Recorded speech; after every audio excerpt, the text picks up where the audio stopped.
Anthony Edwards might be the most overhyped player, aside from Jason Tatum, might be the most overhyped player in the league right now. He's really good, but they said he was the next Kobe, the next LeBron. How dare you? What? What has he done that would... How dare you? What? Jason Tatum is a saint. He is not overhyped. He is Celtics fan. A hero to those. No, the Celtics are by far the most supreme team in the NBA. They just shut out the Pacers. The injured Pacers. They didn't even have a shot. They didn't even have a shot. The injured Pacers. They missed two. The best player missed last two games. Who else did they play that was injured? The Celtics, I don't know, man. This could be the year of the Celtics, but then you got to worry about the most dangerous white guy in the NBA right now. Luka Doncic is an animal. I watched the last 5 minutes of that first. I think it was the first, maybe the second game of the Mavs Tim's T-Wolves series, and him hitting that last three and yelling those Slovenian words at Rudy Gobert. Oh my God, he's dangerous. He's dangerous. I would be worried if I was a Celtics fan to have to play the Mavs in the chip. So, well, I'm not worried because we've got the Goaties on the team, and we're gonna. He has a temper, so I wouldn't be surprised if his temper gets the best of him. But I can't wait to celebrate in quiet because I am in New York City, born and raised. So I'm not allowed to publicly. Got to be careful. Endorse and love the Celtics. So in the privacy of my own home, I will celebrate. That's good. Being a Cowboys fan who primarily lives in the area of Philadelphia, I totally get that. Every time the Cowboys beat the Eagles, which happens a lot, I have to silently text my mother, who is also a Cowboys fan, the reason why I'm a Cowboys fan. And I can't say anything too loud because then everyone in a 10-mile radius will come beat me up and throw eggs at my house. So that's how the Eagles fans are. I live in New York City. I'm an NBA guy.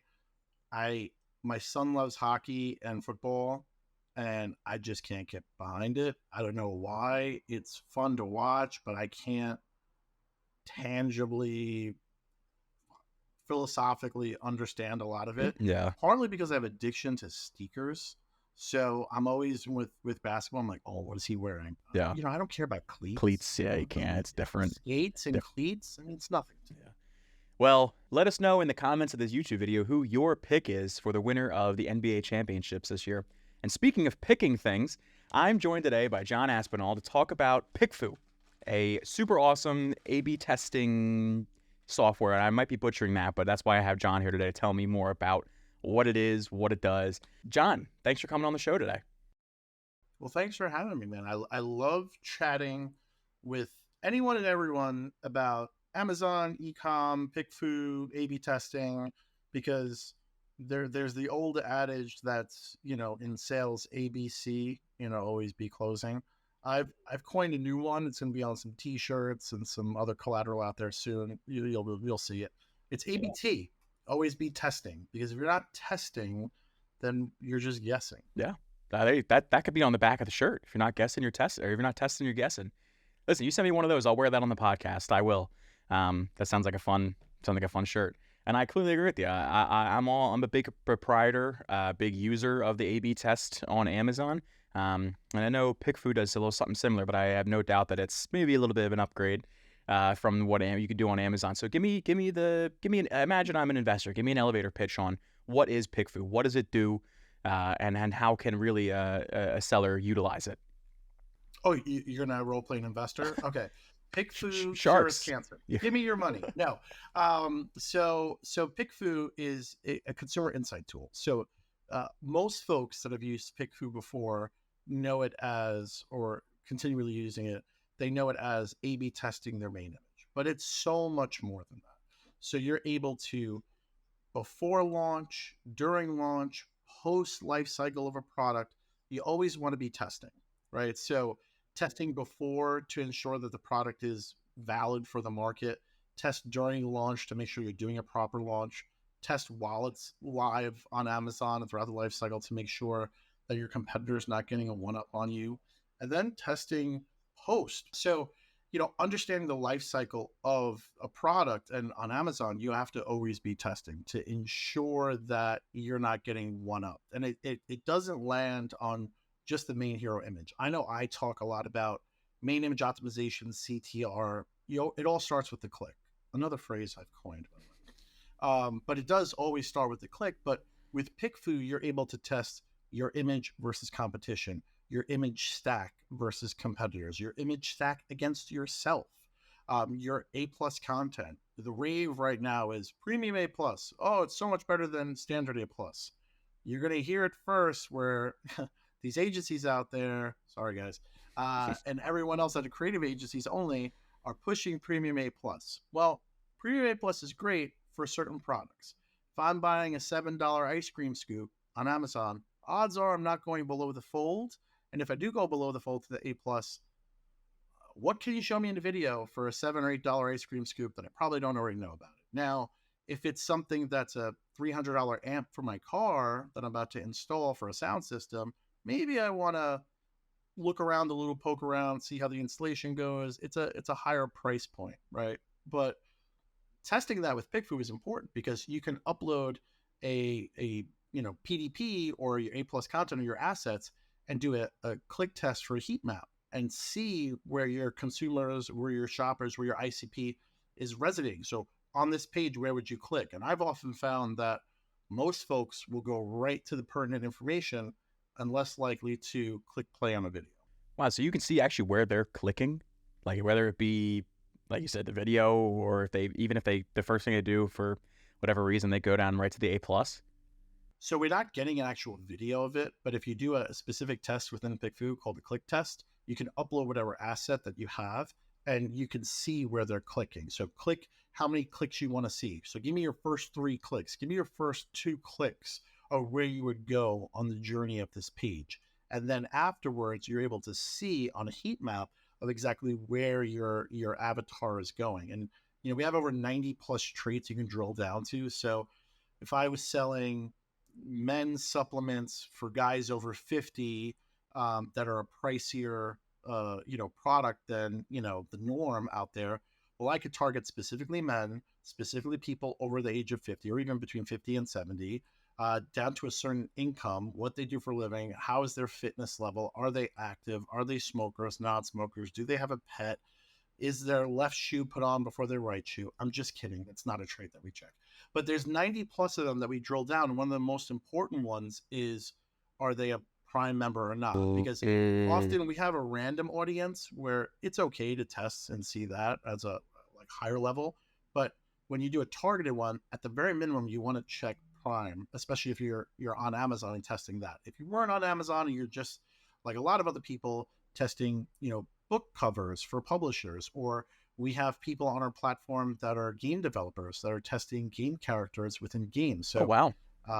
If trying not to break any NDAs here, That's anything coming out that a gamer like myself should know about? if you were doing Final Fantasy, I'll say that one because if you're watching Final Fantasy, but whoever develops Final Fantasy games, if they wanted to develop a new character in the game and they want to resonate specifically with their target ICP, they're going to drill down, they're going to get that information, because what's worse than playing a game with a character that doesn't resonate? So my son and I, he's 9 years old. He got me into playing Fortnite again because I abandoned that years ago. But it's super interesting because Fortnite's rolling out all these chapters, all these DLPs and all these characters. And I'm not saying they use us or not, but testing to make sure is something really, really important with something of that scale. So if brands like, game developers that are spending millions and millions of dollars, I would think it's in your best interest, if you're selling on Amazon face cream, to make sure that it's resonating with your proper audience. Yeah, absolutely. Wow. I didn't realize that was so in depth and able to do a lot of that targeting. Like you said, I'd love to hear more about, again, that and kind of what it is specifically that maybe your top 3 favorite attributes that you can target and look at and really maybe what the Amazon sellers should be focusing on the most. I feel like most top Amazon sellers would have their demographics kind of picked out, but maybe maybe a small business that kind of took off on Amazon is now looking to do more targeting. What should they really be focusing on now that they're getting a little more traction? Yeah, so you want to focus out of those 90 traits. Like again, the giveaway, the guarantee that you have to do is Prime subscriber, but then also understanding your category is super important. So if you're a kitchen accessory, you don't want to drill down to man or woman because it's a real kind of unisex item. And if you hear only from women or hear only from men, it's not going to give you the full picture. So it depends on the category that you're in. But if you're in supplements, for example, and you're leaning towards women, you don't care what guys have to say because they may give you feedback that's not important. So it's really, really category specific. But I think some of the fundamentals ones are going to be um, gender, right? Depending on the product. Income is a big one too. So making sure that if you're a higher price point item, try to think of a nice way to say this. If you're a higher price point item, you really don't want the feedback or opinion on someone who can't afford it. So you really want to strategically, because they can skew it and say, man, I love this and I love this feature, but they can't afford it. So why are you getting their insights on it, right? So Yeah. it's all about making sure that you're hearing from the right people. Because without a tool like PickFu, what are you typically doing? You're going to go out there as an inventor. You're going to ask yourself, you think it's great, and you're going to have your blinders on. You're going to ask your spouse. They're going to say, honey, it's great. Don't worry about it. You're going to ask your friend. No one's, or what else you do? You ask strangers, and they're really not your avatar, your ICP. Yeah. So understanding and drilling down specifically what you need is super critical. So Prime subscriber is a definitely must have. Gender, if your product is one way or the other.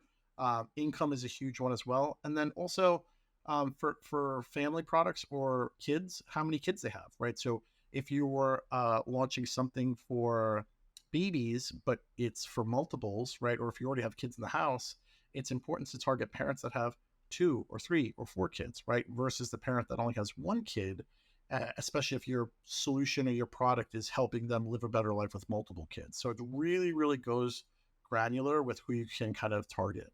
Wow. Yeah, I guess I had I underestimated you a little bit. I thought it didn't realize it went this in depth. That's very cool to be able to, again, hit these demographics that are super specific. I wouldn't even think of if I'm selling, like you said, 2 packs of something, a baby product. Why would I only target specifically people with 1 baby when more likely than not, people with 2 or 3 babies might be more likely to buy those 2 or 3 packs. Very cool. Very cool. Wow. Yeah, I noticed this takes me back to, I want to give a shout out to one of my Scranton professors that told us very demographics are the king of marketing. Because you don't know who if you know who you're marketing to, you can sell anything. So shout out to Dr. Zick from Scranton. But yeah, that's very, very interesting. So again, going back to a little bit about the different kind of the other 90, I guess, or the other 85. What makes, again, one more important than the other aside from, like you said, just knowing your audience? Is there anything you guys do to discern for any particular seller? But depending on the category, maybe depending on the product, and like you said, the price point. What determines, again, the best one, not the best one, but which one a person should use on your platform? Yeah, so we have templates built out. So if you're affecting like the main image, or if you're affecting this, but our templates don't go as far as telling you what demographics really to target. That's when it comes down to testing, right? So we worked with a partner the other day on a coaching call, and she thought her product was for what was it exactly? It was for lovers, like for a man to give a wife. It was a locket around the neck that was a key with a heart on it. I'm giving away a lot of information about it, bro. She doesn't care though. She's very open about it. But she thought it was for the man to give the woman, and that's what she was going with. But in reality, the man is not going to give that to the woman because it's the way that it looks. It's not like a romantic, sensual kind of gift that you would get. Like my wife would not want that if I gave it to her, right? And the woman is not going to buy it for herself. It turns out through PickFu polling that the responses that we got said, "Oh, this is great. I love this for my grandma," oh, this is great. My aunt would love this. I would never wear this, but this would be great for my grandma. A lot of grandma stuff because of the sizing and the fact that it's for grandma, Yeah.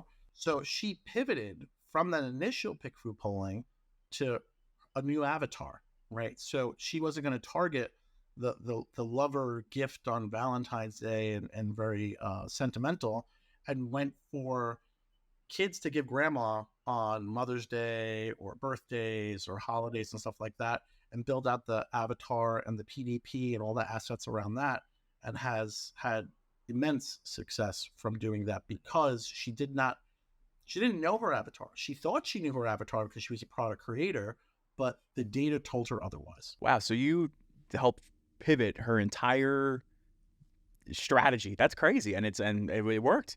Wow. Wow. Again, I another point to PickFu. I really did underestimate that. I thought this was really just A/B testing. Yeah, check that off. I really thought it was just A/B testing and taking a look at what image works best. That's crazy. You can do all of that with this software. Wow. Yeah, because the thing is, you had mentioned earlier Amazon Manage experiments. So you need to do that too. That's always something you should be doing, but that's gambling with your own money, right? That's gambling after the fact, because with manager experiments on Amazon, one's going to win, one's going to lose, right? So you're taking your listing and you're doing the new image here and the new image here, and Amazon's going to pepper it out to different people and then give you the results. And more often than not, you're going to find one won and the other one didn't. And you need to do that at some point, right? But it's better to do it before you invest, especially for if you're with an agency or if you're hiring a freelancer to do all of these thousands of dollars of creative work. Why gamble with your money after the fact versus doing a calculated decision before? Yeah, and that's where PickFu comes in. You're saying it's the foe. That's crazy. I really didn't expect it to be. Again, I got a little bit from you and from listening from your own podcast and the LinkedIn posts, but I realized this is really impressive. Wow. The other thing I wanted to talk to you about was a little bit of the upcoming changes, kind of with Amazon. So obviously, Rufus has been a talk in town for a while, and kind of just the way people are going to be finding products now instead of typing in just, umbrella. Which umbrella works best in the rain? What umbrella protects me from the hail and is big enough to hold, or I can hold it with no hands or something like that? Are you guys working on anything that Wait, you hold can? on. Did you say hold an umbrella with no hands? Yeah, if you have like a strap Are you or talking about something. that crazy hat umbrella from the 90s that you wear with no hands? That could show up possibly. I would wear one of those. We definitely had a crazy hat day. A kid definitely wore one of those in grade school or high school. Maybe his dad had one. I don't know, but something like that. Someone's searching for a product that they're looking for something specific, and that's where Rufus comes in and says, "Oh, this product based on reviews and bullet points says, hey, and images, this is the one for you." Is there anything that you can share? We had Jungle Scout on a couple episodes ago now, and she said, "There's something coming out, but I can't really share it with you." I said, "Why even bring it up? That's crazy." So now I got to have her back. I think that was the play. I think, Ava, if you're listening, I think you were trying to get back on the podcast. I think that was so. But is there tactical move? Yeah. So is there anything PickFu is doing to kind of work into that? Like, do you guys do stuff where you test a different set of bullet points? And again, I know it's just what we talked about with the images, but like you said, is something with the grandma example. Is there a way for someone to say, okay, this is who I want to structure my bullet points around, or this is the kind of information I want to give to the customer because this is the kind of customer looking for the product? Yeah, so don't think it's PickFu as this or that. So you can take, why do I have sounds coming up my computer? You can take anything and get insights on it. So don't think this or that. Think of, you can run a PickFu poll and say, you're shopping on Amazon for this, or you're shopping for this. Why would you do it? And what questions would you have about it? So it doesn't have to be, do you pick this or do you pick this? You could take a competitor's link on Amazon, post the link in a poll, and say, what questions do you have about this product, and would you pay this amount for it? And you can get your demographic and your ICP and your avatars saying, yeah, I would, but I want you to change this. Yes, I would, but you need to do this. Or no, I would never pay $49 for that product. Wow. So it's not just this or that or this versus these. It's really, here's my idea, here's my concept. Or you could put the product up and say, who is this for? And you could do a random audience, and you could have people tell you who it's for. Then you could do another poll dedicated to that avatar, drill down to that person and say, would you buy this? And then they'd be like, hell no, I'm not buying that. I'm a 65-year-old grandma. I don't need that. Or hell yeah, I'm buying that. That'd be great for me. So it's not just this or that. It's really just getting those consumer insights. Imagine like back in the day, my biggest go-to is, have you ever seen Impractical Jokers? Oh, love that show. Love that show. My They're from dream. It's my dream to be out in public and either see them filming or have them do something that involves me in some way. And they have to say, hey, would you mind signing this waiver to be on the show? Sign in a heartbeat. I love that show. So they're from Staten Island. Yeah. I've ran into them a bunch of times. But anyway, on that show, they often do a lot of those focus groups, right? So those focus groups where they bring people into a room and kind of talk about stuff. So imagine PickFu is that focus group, but thousands and thousands and thousands and thousands of dollars less and 1,000 times quicker. Typical PickFu poll from 15 to 30 panelist respondents, you're getting back in under half an hour. That's insane. To actually get those kind of responses, to be able to pivot your business in even less than 60 minutes versus before you had to wait weeks to get it set up, weeks to get the data back to you. I mean, with something like PickFu, you can pivot and move in your business with your brand. If you're a brand owner, DIYing it yourself, if you're an agency pivoting for a client, pretty much anything. Wow. And give me a little bit more now. Now I'm really going to go down the rabbit hole. Give me a little bit more about where are these polls showing up? Obviously, I'm guessing the partner or you guys pick the questions that are asked to kind of really get a specific answer. But where are people seeing these? Into the ether? No, I don't know. So it's we have millions and millions of panelists through our network, through our through our setup. So I'm probably the wrong person to answer as to who they are and where it comes up. But our panelists are very well vetted and curated. So when we say 65-year-old grandma for over $100,000 that has a cat and maybe a dog too, you can bet that that's exactly that person through our data enrichment and stuff like that. So I don't know. It's a good question because it's eerily quick how a lot of this stuff comes up, especially when sometimes I'll try and like break the system and I'll put like a super specific avatar where I'm like men 30 to 40, Northeast, over 100,000, has a cat, doesn't have a dog, has 2 kids, and works out twice a day, doesn't smoke. And I'll really kind of break it and be like, maybe this will take like 3 days to come back. And yes, that's going to take a little bit longer than an hour, but under a couple of hours, I mean, yes. It's still, I mean, that's got to be, pretty specific. Like you said, that's crazy. I've seen like on the back end, being here now after working in the agency space for so long, it's nice to come to Switzerland as a SaaS tool where I can talk to everyone and be nice to everyone. But on the back end, it's nice to see like the polls that people are running because I can actually see that, right?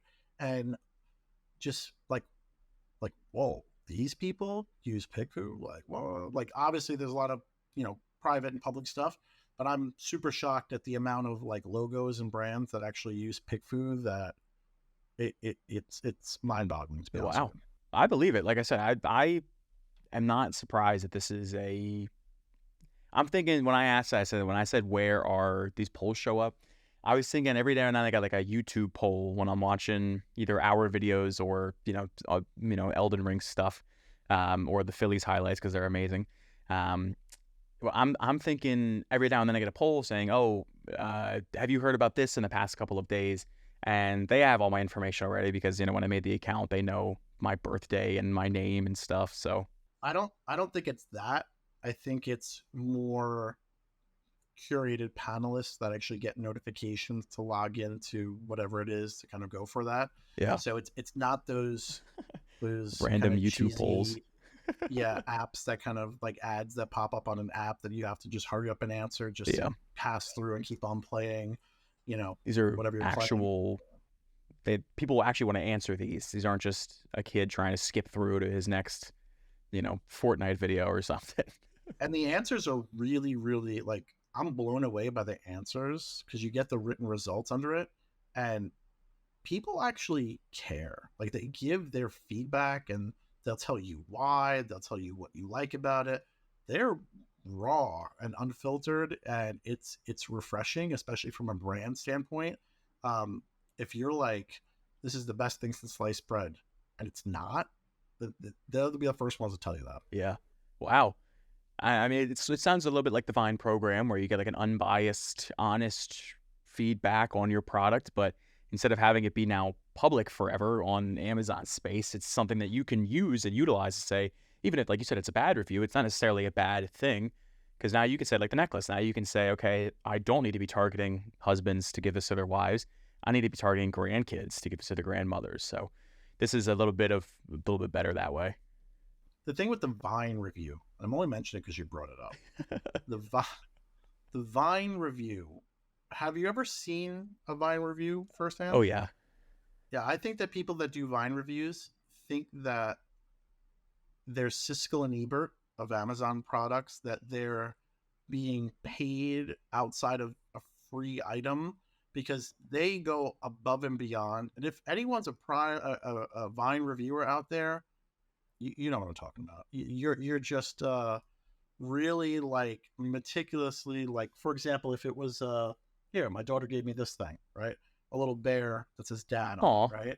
So if this was a Vine review, they would say, instead of like, oh, it's cute, it came, it arrived, it's nice, it's weighty, it's to my desk, they would be like, the fibers on the hair don't look realistic enough, and the eyes, the black dot wasn't fully covered, and I don't like the way that the dad is positioned. And quite honestly, in my humble opinion, the bottom should be finished and should have some sort of felt. Like they go above and beyond where I don't think that's really not the feedback. It's good feedback. Feedback is always good. But remember, right? That's public feedback. That's impacting your business. And I've seen so many people get burned by, oh, I'm going to do Vine reviews on my brand launch and think I'm going to start off with, 10 5-star reviews and stuff like that.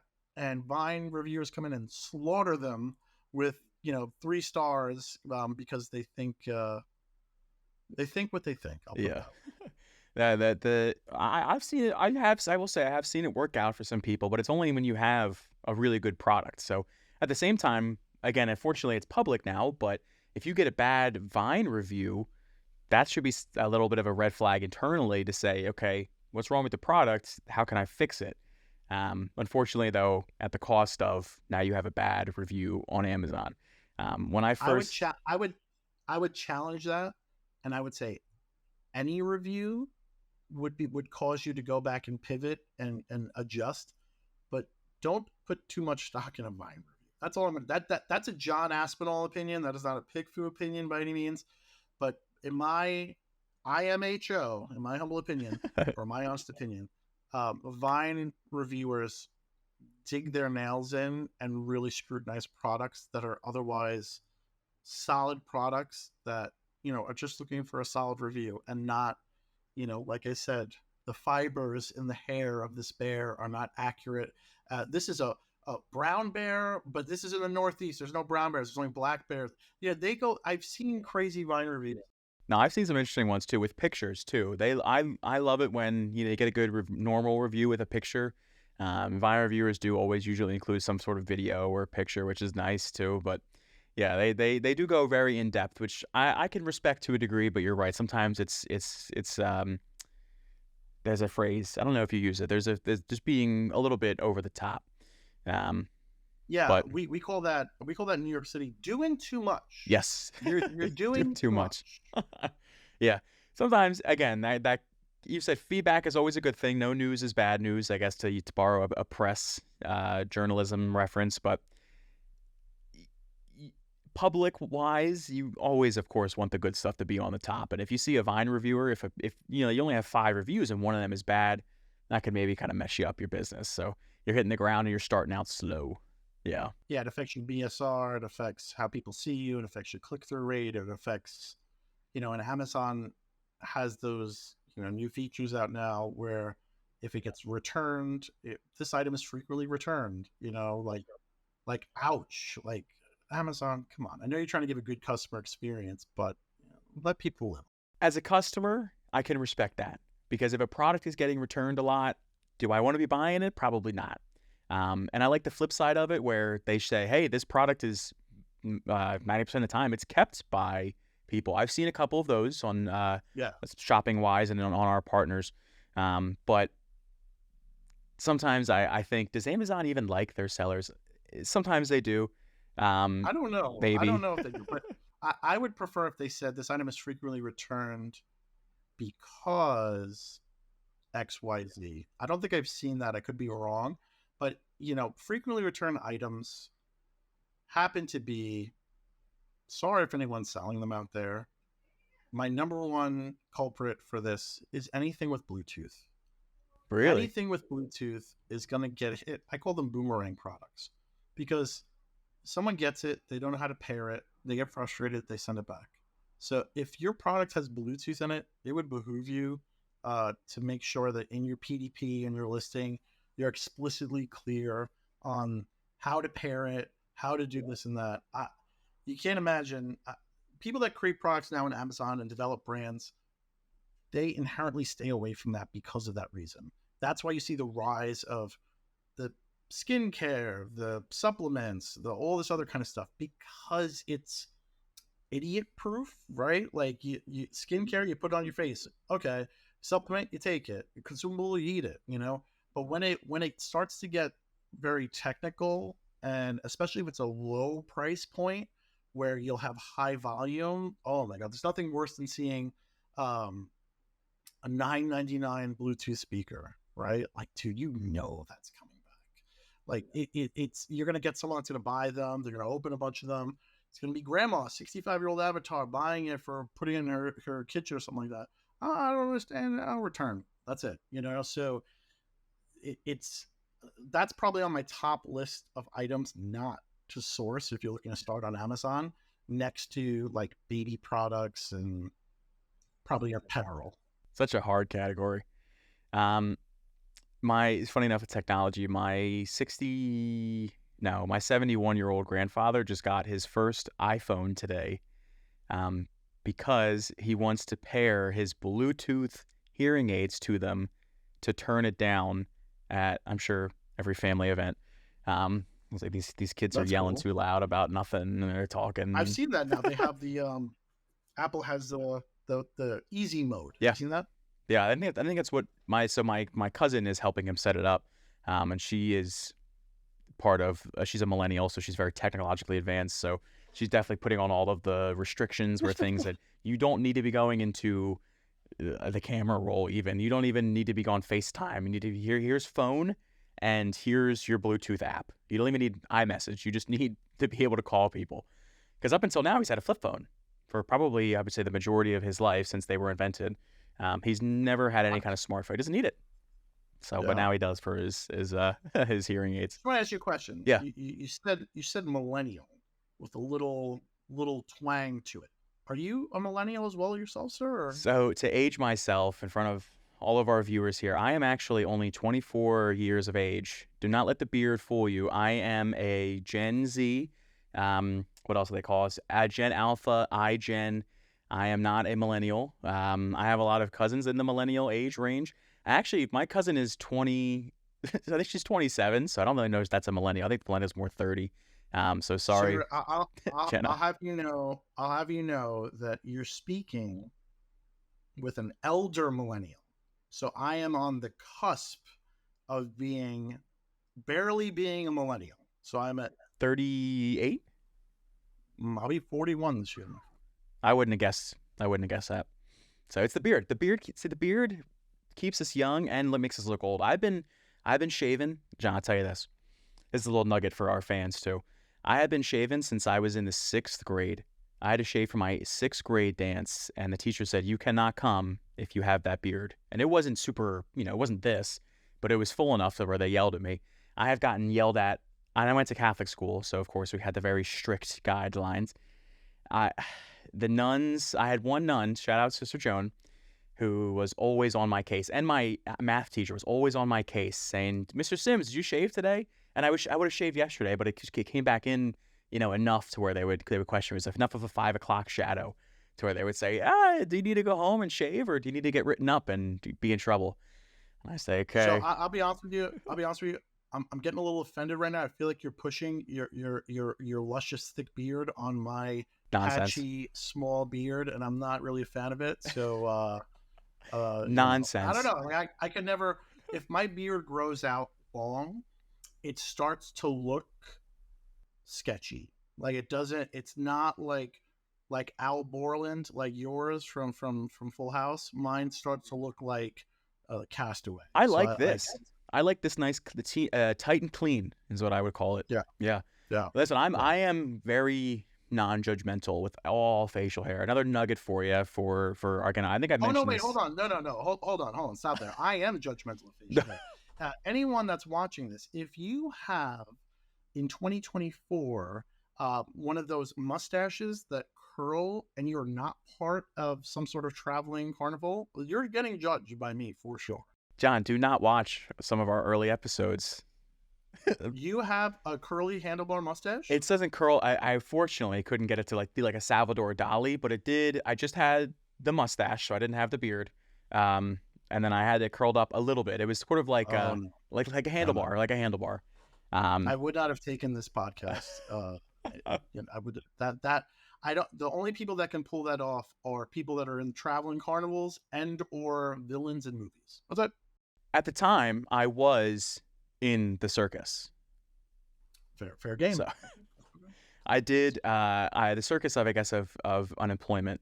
And then when I came to Velocity, I guess that's more of a circus and a free state of mind kind of thing. So I guess that's not a circus. When you turn 40, Pete, when you turn 40 and you have 3 children that are 3, 6, and 9, 3 years apart, because every 3 years you lose your mind and have another kid, and then you bring a dog into the equation, that's when you enter circusdom, right? That's when I need to have the top hat and the red coat, the cane, because I am the ringmaster. Yeah. Maybe I'll grow it back out then. When I have my 3rd kid, I will grow back out the Salvador Dali handlebar mustache. Don't have me on, because you'll get roasted like a Kill Tony episode. That'd be a whole episode, to be honest with you. We can just go back and forth. That'd be great. That'd be talking about facial hair. But listen, I do not discriminate too much on beards. I actually, again, another nugget that I've brought up a couple times.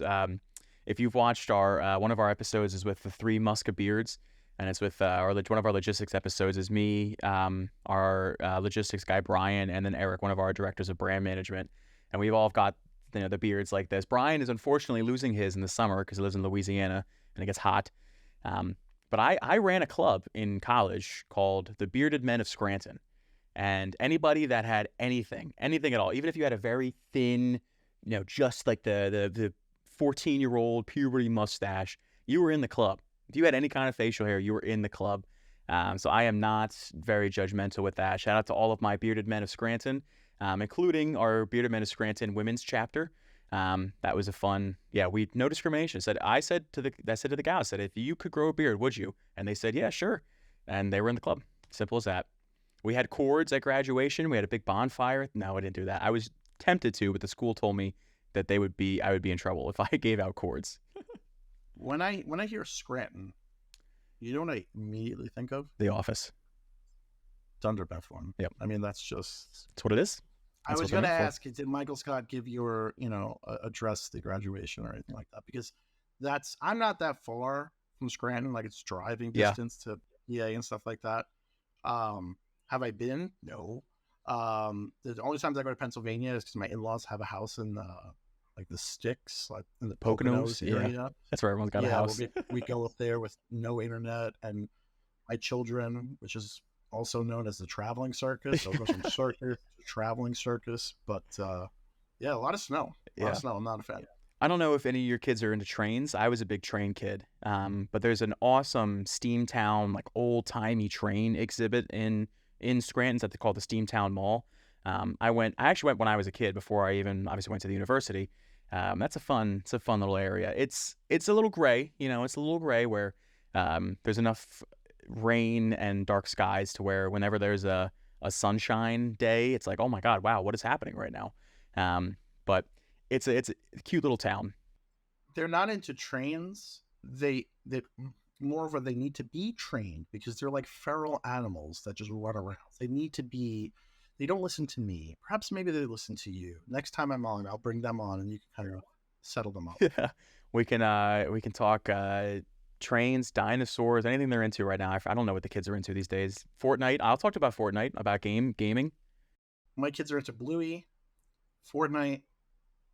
I have boy, girl, boy. So my daughter's in the middle. So if you're into new hairstyles and braiding hair and painting nails, I mean, she'll talk to you. My mother is actually a hairstylist, and she has done my haircuts since I was a kid. And I can braid a mean hair. I can do a braid. I can do a Dutch braid. I'm working on learning a waterfall right now. So I like to think I'm pretty well versed in that stuff. Maybe not the nails part, but I did art all 4 years of high school, so maybe I could figure it out. But to to kind of tie back in again everything we've talked about today, John, looking at PickFu as a reasonable tool for Amazon sellers, what would you say is the biggest piece of advice you can give to someone at the beginning stages of Amazon, at sort of the middle stages, and maybe even a high-level person? What would you say to them that would maybe is thinking about using PickFu? What is some advice you can give them? Yeah, so when you're first starting on Amazon or selling anything in general, testing to make sure it's valid and hits your demographic, even if you don't know it just yet, is important. I've seen too many people want to live the dream of selling from a laptop, sipping on a Mai Tai on the beach in Maui somewhere, selling iPhone cases because they see someone on TikTok do it. The boat sellers group or whatever it's called, the selling from my boat group. Yeah. Yeah, sure. I mean, that could work, right? But you're not going to drop 10 grand and all of a sudden be a millionaire doing nothing tomorrow, right? So I think validating the product with PickFu to ensure that you're testing before you invest. I think graduating from that, if you're already a small business owner that's selling on Amazon, perhaps you're looking to diversify into other colors, other iterations, the version 2.0 of your product. Before you start to go into production with that, make sure those benefits and or features resonate and are worthwhile compared to your competitors, right? Because everyone is always getting copied. Everyone is the copycat. Everyone's getting knocked off and that kind of stuff, right? So you always have to keep iterating new 2.0, 3.0, 4.0 versions, testing to make sure that, your internal team might think this new feature or new benefit is great, but the audience and the consumers don't care. So don't waste your time on it. Listen to the feedback. And then more in line with enterprise, right? PickFu is a powerful tool to make your team work efficiently. So for brands that they don't work with an agency, they have everything in-house, make sure that, for example, we were speaking to at the Pattern Show a couple weeks ago in Utah, and even Pattern themselves are utilizing PickFu. They have a monster team of internal graphic designers and stuff like that. But they're using it to work smarter, not harder. So if they have the manpower to blast out lots of A+ content, right? But it's in their best interest to make sure that it's in their best interest to make sure that the work they're doing doesn't have to get repeated over and over and over again, especially if it already resonates. Case in point, Premium A+ or Standard A+. If they're going to test out running Premium A+ versus what they currently have, before they deploy it, test it, and maybe their audience doesn't care, and then it's not worth it to do that. Or if you're changing from premium to premium with an embedded video, before you go into the production of running that video and filming that video and doing all those manpower hours of doing that, make sure people care about it first, because if they don't care, it's just wasted money. Yeah. Amen. I know nobody listening or watching the podcast right now wants to waste money. That is definitely I'm sure you have some. I'm sure there's a Scrooge McDuck out there that's spitting out coins, swimming in a thing that's like testing. No, I'm kidding. But most people, they don't realize how much money's left on the table when they're not testing beforehand. Most people think afterwards, like, oh man, I have this whole container of stuff. What am I gonna do? Or oh, I a lot of times we'll see like um not FOMO, but the opposite, buyer's remorse, right? So if you have staple product in black, they're like, oh, we've done so much in black, let's put it in pink, purple, orange, and green. But if their audience doesn't care about that and it sits around stagnant, they're sitting around on pink, orange, and green products that aren't selling. And you'll see proof in that when you look on Amazon and you see a product that has color variations and you go to the color. Let's say the product, the black one, is $20. Why is the pink one $13.99? Because they're lowering the price because it cannot move the pink one because it's not selling. And I've actually kind of banked on that or capitalized on that because I was purchasing a scraper, which is like a blade on one side, because my kids spit gum everywhere. They're animals. And I was buying the scraper and I wanted to kind of get one. And I saw that the black was more than the pink. I don't care if it's hot pink. Who's looking at me scraping in my house? Yeah. But I saved $5 on buying the pink one because they didn't test to make sure that the pink one was, they probably thought, oh, pink, all the women will go for pink. Yeah. And, you could also see this do they have where you are like Dollar Trees? Oh yeah, Dollar Store, Dollar Tree, Dollar General. They got a bunch of them. Dollar Tree mostly. Go in the Dollar Tree next time. If you're watching this or anyone else, go in the Dollar Tree. Look around, right? Look around and see. You start to see name brands in there. Look what the version of the name brand is. So another thing that I saw is Rockstar Energy. Rockstar Energy is a huge company, right? I think it's owned by Pepsi Cola. I could be wrong, but it's a huge company. In Dollar Tree, they had a pallet with a P, a pallet of Rockstar Energy drinks with this weird, bizarre flavor. It was like Rockstar Energy, espresso, mango, some weird kind of flavor. You can tell that was an opportunity buy by Dollar Tree because they were just looking to unload that inventory that they couldn't move. Because when I went to go check on Amazon, I was like, imagine if it's in Dollar Tree and it's selling like gangbusters on Amazon. This is a retail arbitrage dream. But I went on Amazon and you barely couldn't give it away, Or another one is Five Below. Do you have Five Below by you too? That's a staple in the childhood whenever you needed something cheap. Five Below is the biggest culprit of doing this. Go into Five Below. I went to Five Below 2 Christmases ago and I saw they had a Guardians of the Galaxy Marvel action figure, which is normally like $20 anywhere else. It was $5. When I look at the character of who it wasn't multiple characters. It was just one character for the whole lot of them. And it was the most obscure character in the movie. And you can see that those are opportunity buys because Marvel or, whoever develops it, Hasbro, whatever it is, didn't really test. I could be wrong. They're going to come at me with their attorneys that, we tested. They didn't test as well as they should have to make sure, is this character going to resonate with our audience? Are they going to buy it? Because you could see in other areas of Five Below, board games, T-shirts, anything that's in Five Below that's not like their brand or their like China Direct kind of stuff, if it's branded and it's in Five Below, it's an opportunity buy. There's a reason it's $5 and the other characters or the other versions are full price elsewhere. That's interesting because I see a lot of headphone brands in there that kind of fell off a little bit since I was a kid. I won't say explicitly which one because I don't want them to come after me with their attorneys if they're even still around, honestly. But, those back in the day were, like you said, $30-$40 for a tiny pair of like what AirPods are now.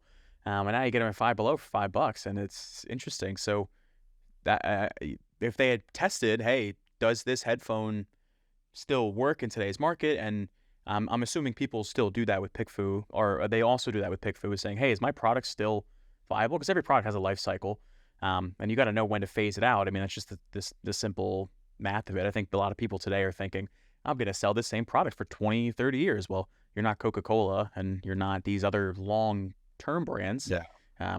So again, well, you don't want to say, Pete, you don't want to trigger people and say phase out. There's terms we use in the industry.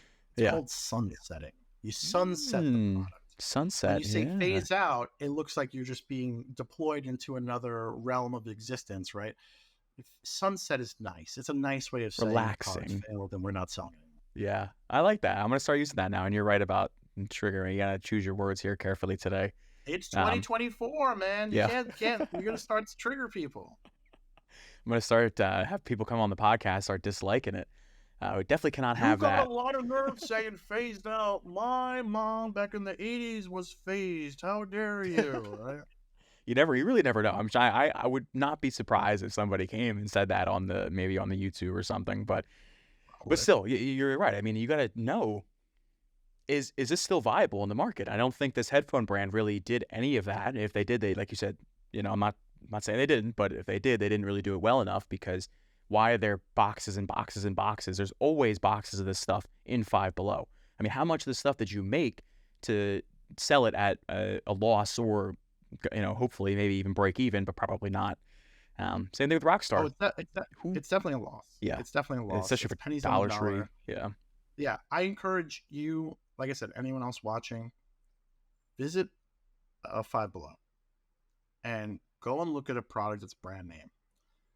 Whip out your phone, scan it on Amazon, and tell me that if you can.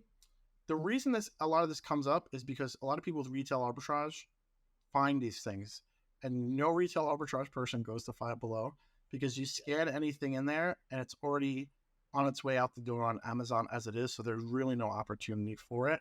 And there's a reason, is because it just didn't resonate with the consumers. Yeah. It's a shame, but that's what you guys are for. So business is a booming. Yep. I don't know. That's what it has to be. Yeah. No, this, like I said, it's a little scary. Like you said, if you're not testing, what I said? If you're not testing, you're guessing. So, and these guys, that's what I said. Yeah. I know. I say a t-shirt. I have a lot of. I say I have test before you invest. ABT. Get a better click through with PickFu. ABT. There you go. Dude, I have so many slogans already. They're very good. They're all trademarks, so don't you dare try and use one of these. You're sending me a shirt. It's all right. I don't need it. I won't. These are comfortable. Where is your branded company shirt? I know. I feel bad. I feel bad today. I gotta dig it out. I had the hat today. This is what I have for my branded. This is limited edition. I'll tell you, limited edition hat. There's only, I think, 3 people in the company that have these, and I feel very proud to be one. PickFu. The PickFu swag is fantastic. This is I like that like leather patch on the front. This is a leather patch up here. This is a trucker hat, but it's a flex fit trucker hat, because I have a big head. This is nothing but the most upper echelon kind of stuff over here. I have trouble buying hats. We PickFu this. And we actually PickFu this. No BS. The brand or the design of it? How could we PickFu the brand before the brand was a brand? You're the silliest goose in the gander. No. We PickFu the style of the hat when we're developing swag. So we use our own product. There you go. Tried and true. Tested. Yeah. Well, John, I really want to thank you for coming on the episode today. This was, again, a great one to, talk about your program and how, just in general, testing can really help Amazon and in general e-commerce sellers. I want to thank everybody for watching. To learn more about PickFu, check out the link in the description below. I'll post John's website, as well as John's LinkedIn. You can connect with him and follow him for any updates. And of course, you'll see the Velocity Sellers website down there as well. But I hope all of our loyal viewers by now have checked that out. So thanks everybody for watching. I'm Velocity Pete, and we will see you next week.